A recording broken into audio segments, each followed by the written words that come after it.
Hey, thanks for clicking on the video. If you get anything out of it, please share it, like it, comment, whatever. And check me out on Twitter and Instagram and Facebook. Let's get into it. What's up, everybody? We're back and we're doing an episode devoted straight to leftovers. Like, you got stuff that you cooked yesterday or last week or last month or whatever, and you're like, man, I'm tired of just popping this in the microwave and eating the same thing over and over again. We're going to do some stuff to it and make some stuff happen, and it's going to be better than it was yesterday. Anyway, alright, let's get to it. What we're going to do first is a sweet potato waffle. Got my sweet potato in there. We're just going to put an egg in it, and probably 3 tablespoons of brown sugar or so. I didn't measure that, but bam. We'll just go 2 because that didn't come out perfect. That's what I wanted anyway. A couple tablespoons of flour, and I'm going to put a little bit of milk, and I may wind up putting a little more in there just to see how that mixes up.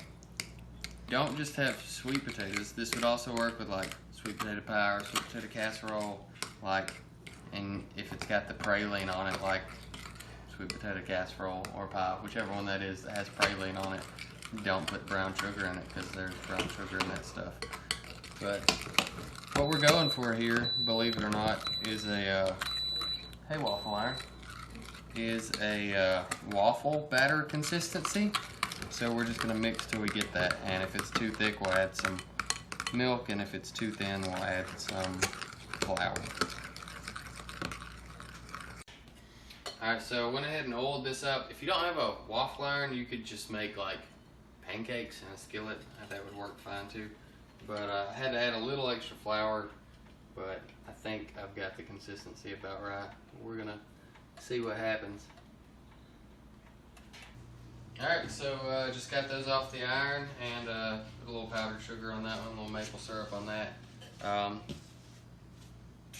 Pretty decent stuff we got going on here. It smells like sweet potato pie, you know. Shut your mouth. So, you know, those waffles turned out, and my wife actually said it was probably the best thing I ever made. I was pretty sure they were going to be good. I didn't know how good they were going to be. They were really good. Next, what I've got is, we've got a bunch of leftover baked ham, and so we've had ham sandwiches for like 4 days now, and we're out of bread. And so that happens because you eat a lot of ham sandwiches after you bake a ham. So what I've got here is just half of my biscuit recipe that I will link down, and you could do a full thing, but I just wanted to make 2.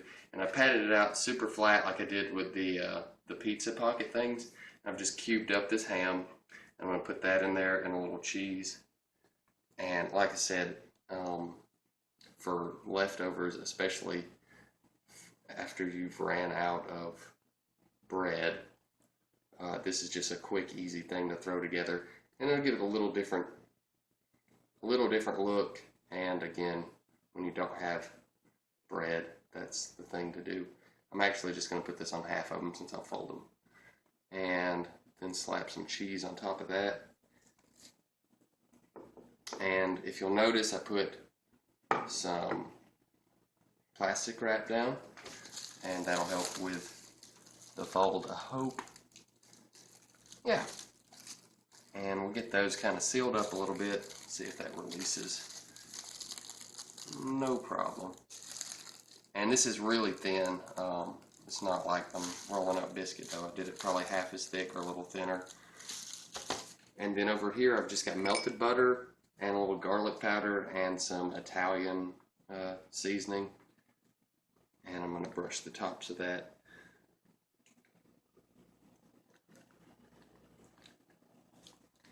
And I've got my oven preheated to 450. These will bake for about 12 minutes. The crust will start turning golden, and we'll bring those out and take a look at them. These just came out of the oven, like I said, 12 minutes, and they turned out golden brown. You can do this with anything. We just had ham. You know, if you have leftover sausage or whatever, you could do these for breakfast even if you had like bacon. You put some egg in there somehow. I don't know, to not make a mess. But anyway, it's just an idea of what you can do with just a little bit of something extra with your leftovers. And if you want to, you can go ahead and cut that there. You need some help? We'll cut it right down the middle right here. Okay, press down. Yep. Oh, it's gonna be really hot, okay? Let's get all the way across there. I just want to eat it. You just want to eat it, it's really hot. It looks good. What is that? It's melted cheese. Oh yeah. I don't even like cheese. Let's see. I don't like cheese. Anyway, alright, that's it. Alright, so I got another like a double leftover type deal, I guess. And if you've noticed that like I'm wearing different stuff and like not looking the same, it's because I'm doing these as I have leftovers available in which to do these. So what I've got here is just some shredded chicken we did in the crock pot. Threw a little barbecue sauce on that. A couple mayonnaise and great bread make great sandwiches. Those are like the two things. If that's all you've got, you've probably got a pretty decent sandwich still. So just going to put that on there, close this up, and then I'm going to do it just like a grilled cheese in the skillet, because leftover pizza in the microwave is not great, but leftover pizza sandwiches are fantastic.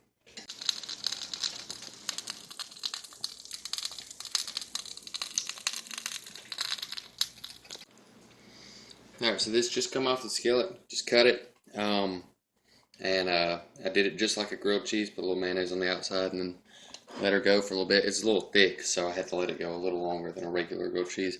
But you can do this with any kind of sandwich. Like the next time you're having a sandwich and you ask yourself, man, you know, like some more meat and some more cheese sure would make this good.